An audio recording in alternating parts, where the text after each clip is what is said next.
Well, give me your name, age, and occupation. All right. My name is Joe Hunter. I'm 45 years old, and I am a captain with the fire department. Okay, interesting. Have you always been in the business of throwing yourself into the quite literal line of fire? So I've been doing that for about 18 years. Mm-hmm. And, I really got into that after I did sports. I went to UCLA for football and track and field, and that was a great experience. And then really, I just wanted to have a really big impact on life. So then I've been doing that for 18 years now. It's so interesting. Is it something that you've kind of always had in the back of your head, is like helping save others, or was there a particular instance that you were like, I think I want to do this? That's a great question. It really, what it came down to is, unfortunately, I've had a lot of loss in my life. I'm so sorry. And what I realized is, when it's all said and done, and you think about athletics, for me, in the main point, you come and goes with the season. You're in and you're out, and then that time is over. And typically, it's at a young age when it comes to athletics. And I realized when it was all said and done, what do I want my mark really to be? How do I want to have an impact on this world? I truly mean that. And I couldn't think of a better way. When I would watch these individuals, you get to affect change in somebody's life almost every day. And so when it's all said and done, if I've affected one person's life in a positive way, that's all I could ask for. And so what was the process of sort of rising through the ranks to captain? Oh my goodness. So that took some time. I didn't really promote till about 16 years in, and it's just really what it takes beyond just what it says on paper, which is a written test, and you have to go through a series of obstacles to get the actual title. Really what it is a lifestyle. It's just a way of engaging in the job, trying to make yourself hard to kill, and that way of just constantly training, constantly evolving, constantly adapting to the new things that could take your life or someone you care about, and then applying that to the job. And then when you're ready, you'll know, and then you got to take that test and move forward to help the department. And I'm sure it also now comes with a bit of leadership skills as well, which, I mean, obviously, you're making decisions in the moment to save lives and save your own life, but it's also probably a bit different when then you're also looking over a whole squadron of people. It does. It affects it dramatically when you think about the responsibility of others next to you, but it's also about their family. I mean, you want to make sure that someone goes home peacefully, but it's also that mental and emotional stability. You want to provide that, and the growth of them as a person. So it's not just about bringing them home physically. It's about making sure when they go home, they're going to be the best version of them and trying to lead them basically on and off the job. So then, what brings you from putting out fires to making them at the Final Four, if you will? Why Survivor for you? Survivor for me really came about from my sister. Unfortunately, I lost my sister to domestic violence a couple years ago, and she really was the driving force in this. She watched from the first season of Survivor. Wow. And she actually wanted us to both try out for this. And to be honest, I didn't think we could. And I kind of just brushed it off and said, there's no way we could. And unfortunately, we lost her pretty quickly. And I look back on that, and it took me years to really recover from that. And I said, you know what I'm going to do for my sister is, this is something she always wanted to do. I never had the courage to do it, but as part of the healing process, this is for Joanne. And I'm going to be able to be Joanna's voice, and that's her name. And I think she'd be proud so far. So that's incredible. So then, she was obviously watching since the first season. Have you been as well? She dragged me into it, and I didn't know what I was getting into. And at first, it was such a different game from season 1 to now. And so I was very excited about how are these people going to behave, almost this social experiment. And then I backed away from it for a little bit when she passed, because it was kind of the thing that her and I shared, right? And then kind of just getting out of that bad place, I said, you know what I'm going to start doing? I'm going to start watching again. I'm going to start doing this for her. I'm going to start being a part of this culture again. And it was hard at first, because when you share a bond with somebody doing that, it's hard to kind of transition to a new phase of that. I can imagine, yeah. And so I just couldn't think of a better way to do that and honor her name, is be out here and try this now. All right, well, let's look back on Survivor history. Okay. If you could give me one winner and one non-winner who you identify with the most, personally, strategically, who would those be and why?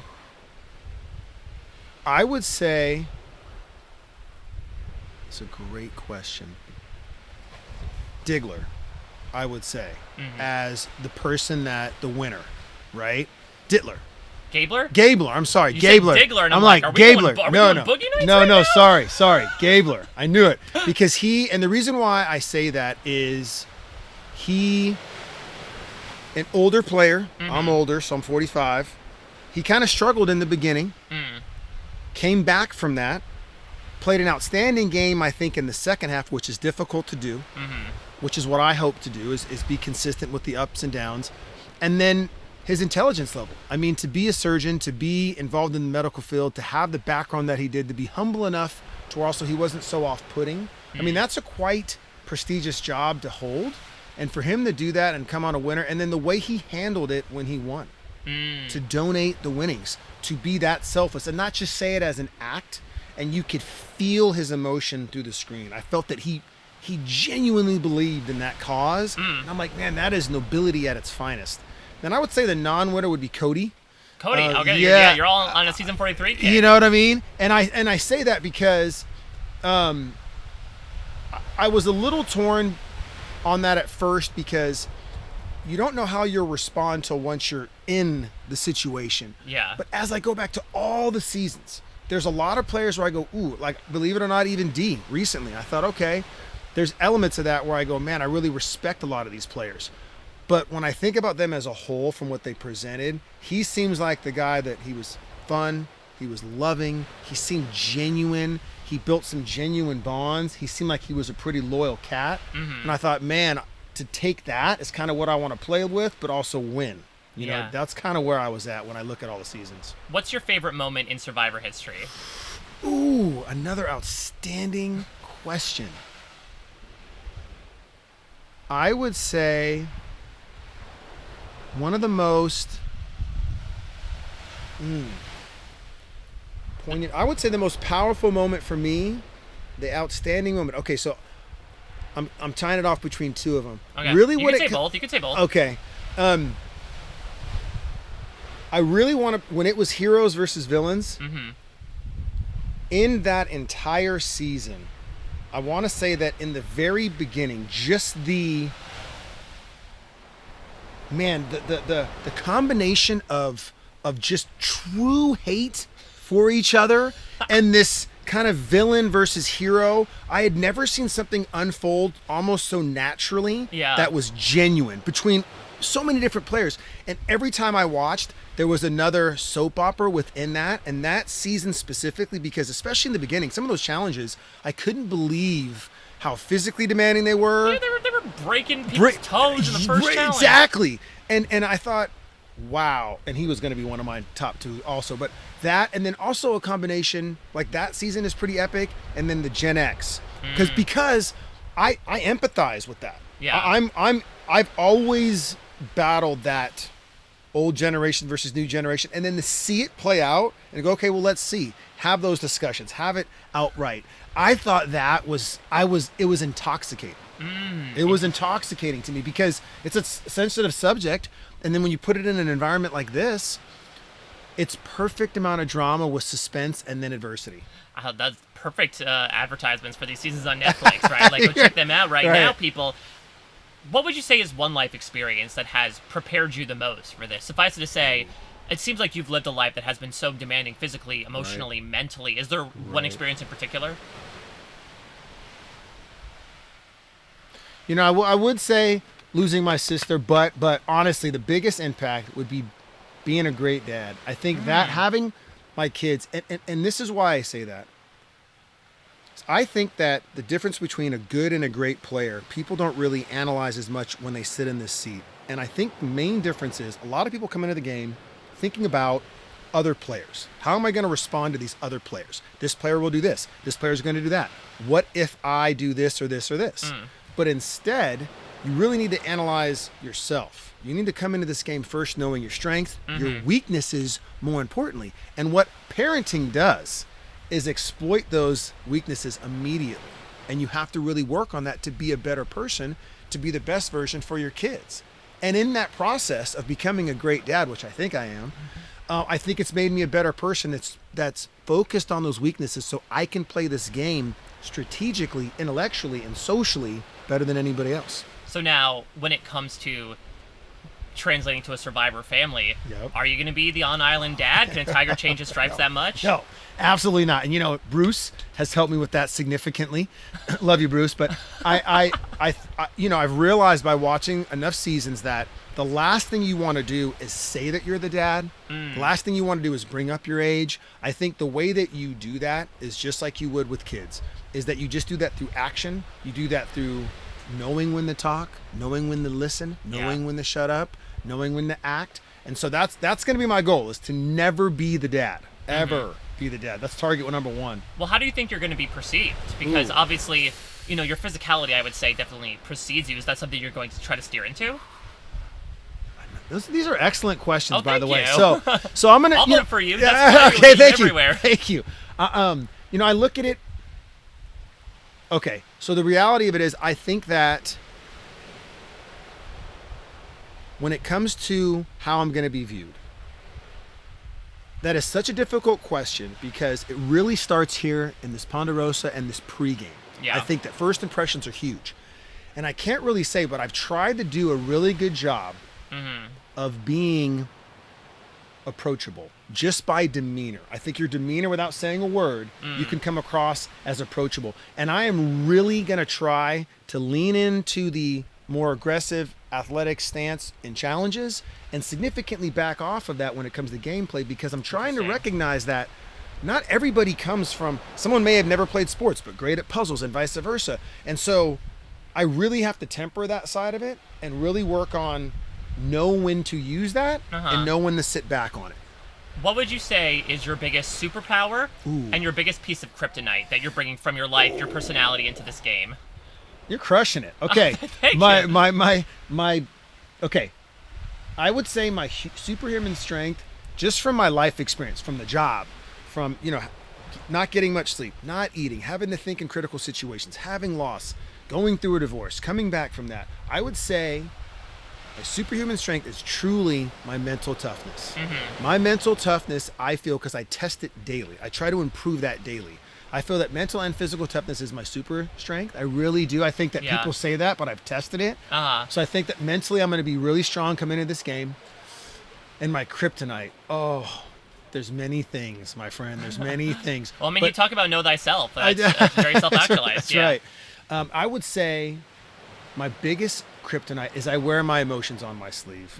People could say that's a good thing, but in this game, it can be a huge kryptonite because in the moment, my initial reaction might be one that's not pleasant. It might be either sadness, that's a weakness, or he might say this, or my facial expressions. Those emotions, if used in the right way, are great, but most of the time they're not, and they just fly out of me. And they don't normally come with words. It's just my body language and facial expressions. And anyone that knows me will tell you that. Yeah.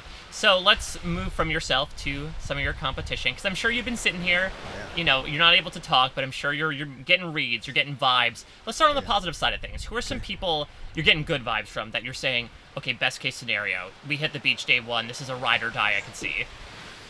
Ooh. Like initials or just... You can do initials or you could describe them to me. Describe them, okay. So, good vibes. The muscular dude, bigger dude, I'm getting good vibes from him. The guy that has kind of the longer black hair, he has a lot of facial hair too. He has the full beard. They seem like they're going to be some good cats that I can really dig in with, and just their vibe. And then she has the blue top on. She looks a little older. In my head, I'm calling her Mama Bear. She absolute good vibes from those three, and it's hard to describe. I feel that they are good people, and just in terms of, and I know that sounds weird because I've never spoken to them, which sounds crazy, I know, but it's a vibe, and I'm going with my gut. And then the non-vibe, full sleeve, hair pulled back, female, hard to read, could either be stone cold or not. And then everyone else, they're sitting solid neutral. They're doing a good job of keeping it neutral. It's hard to say. What's the core tenet you value in an alliance partner? You need to go on Oprah. I mean, you're ready. You're ready with these type of questions. Okay, so I'm going to say the core piece in an alliance, honestly, it's twofold. And I know you mainly want one. I'm saying loyalty with being able to be still. Meaning trust in that loyalty. It sounds so simple. Loyal.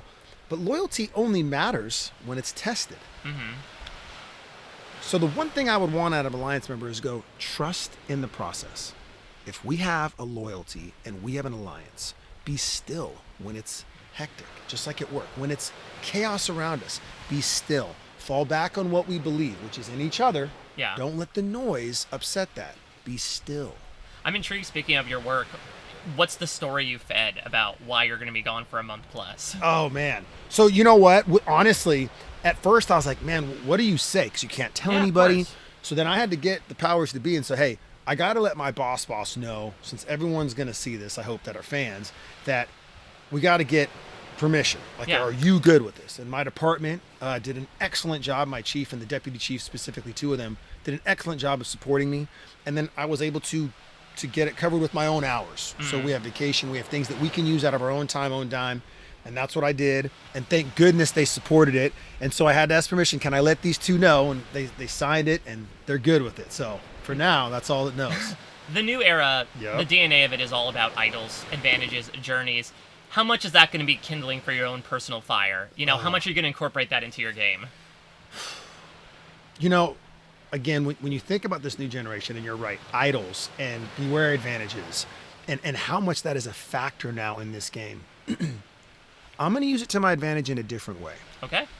I feel that has become, as these seasons continue to build, it's almost becoming this point where if you watch now, some don't even want it. Some Yeah. will come across the beware advantage and say, I don't even want it. Others will say, when they get it, they're so concerned with, now, do I tell anyone or do I not? Where before, they would tell their alliance member, or they would just pick somebody and go. Now it's almost become this monster in the corner of the room that no one wants to talk about. We know the new era is all about the monster. Right, exactly. And so my plan is this, is to face it head on by taking away the power of the idol based on the vibe of the room at the time with my players. So depending on the alliances that I have, instead of making it this massive thing that we all have to be afraid of or what's going to happen, just keep it simple. Use my demeanor and say, hey, we have this, or keep it to myself. But without overthinking it and overplaying it and making it this monster, take away some of that power and go, I'm either going to use it to my advantage right now by telling people or not, and I'm going to swing for the fence.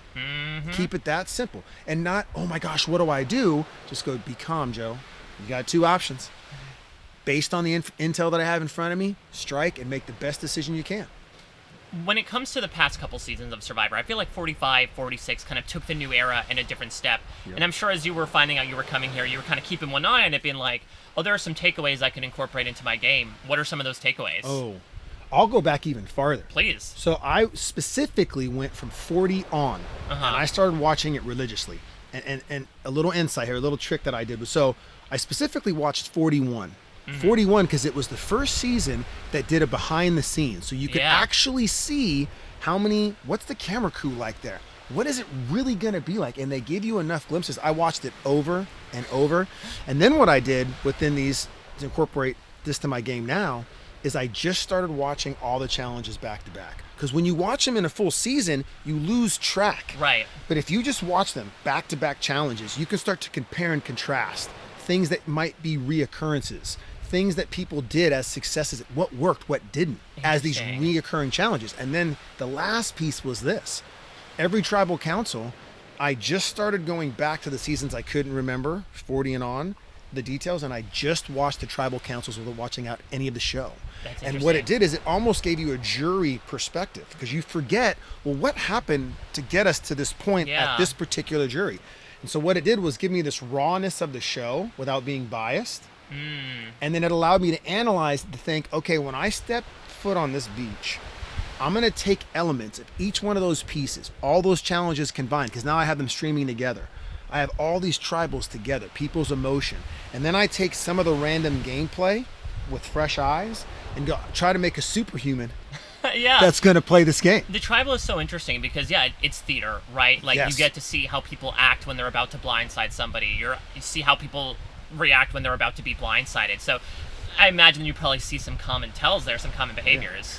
Well, what's very interesting when you say that is when you watch them back to back, sometimes you go into the tribal, which you don't realize when you're watching the entire series together. You've seen that episode, so you come into tribal with a loaded weapon. You kind of know all the drama, but the jury member doesn't, right?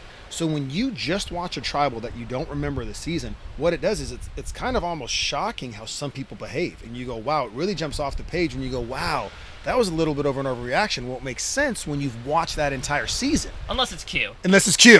Oh my gosh, Q, you're killing me. I love you, buddy, but you're killing me. And I look at that and I go, okay, here's the biggest piece to that. when you look at some of those trends and everything that kind of takes place across all of those tribals, even though they are theater, one thing I scream at the TV, and this is what I'm trying to avoid, is you want to have a insightful, thoughtful, really impactful statement when Jeff asks you a question. Yeah. But you don't want to say too much. Sometimes it's good to say less. Mm-hmm. And sometimes certain people were right there, and they just it would have been fine. So my goal is to be. What is your hottest Survivor take? What do you think is your most controversial opinion about a season, a player, the show in general? Ooh. Oh man, this is okay.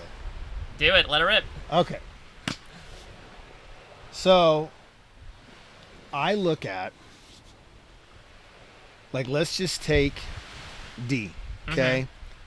And that season, I'm using this as an example, but it is nothing against the cast and crew. But when you watch those type of seasons, it's hard not to wonder. The controversial spin I have is, would that player have won without an Austin, without a Drew? Gotcha. Would they have won? Mm-hmm. Was their game that solid that without that particular player who, and a little bit of a romance, as an example of no hate here, but would that have translated to the same victory?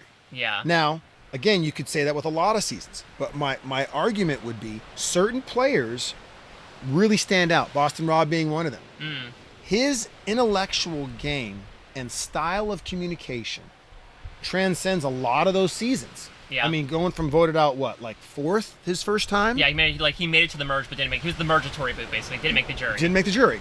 To well-known player. My argument to that is, my controversial spin on this is, you know, out of the new generation, really sit back and look at how many of these players truly did their own gameplay, or how much of this was those outside influences from others.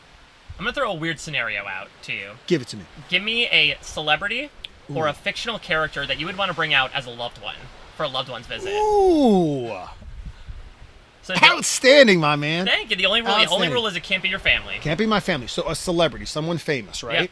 Okay. Or a fictional character. That I would want to bring on with me, or fictional character. Yeah, for a loved one's visit. Can stop by. You get Stop to meet by. him. Chill with Jeff. Chill with Jeff. Okay. Give me a second. No, please take your time. Okay.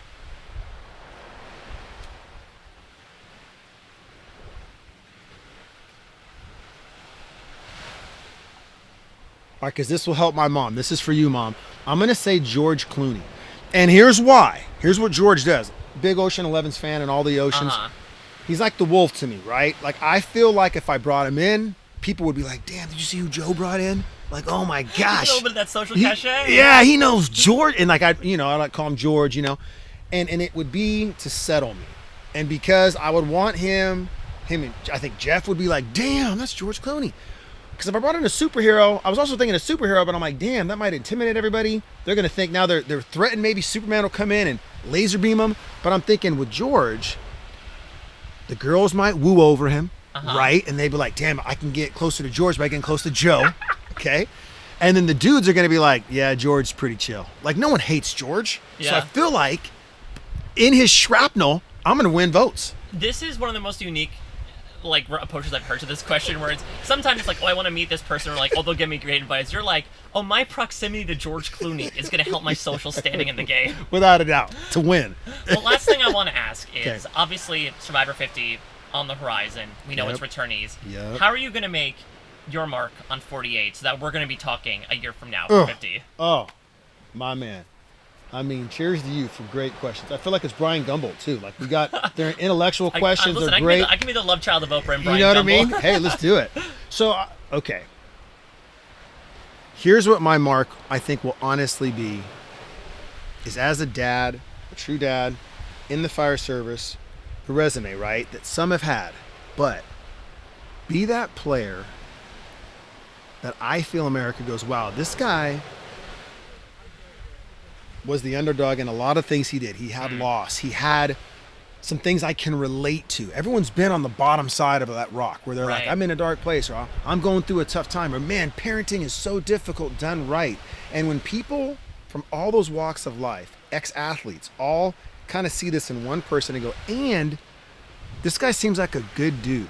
He didn't have to stab everybody. He didn't have to play it this way. He brought back the fact that, you know what? This guy was damn near straight up the entire time, a loyal guy that got to the end with a core group.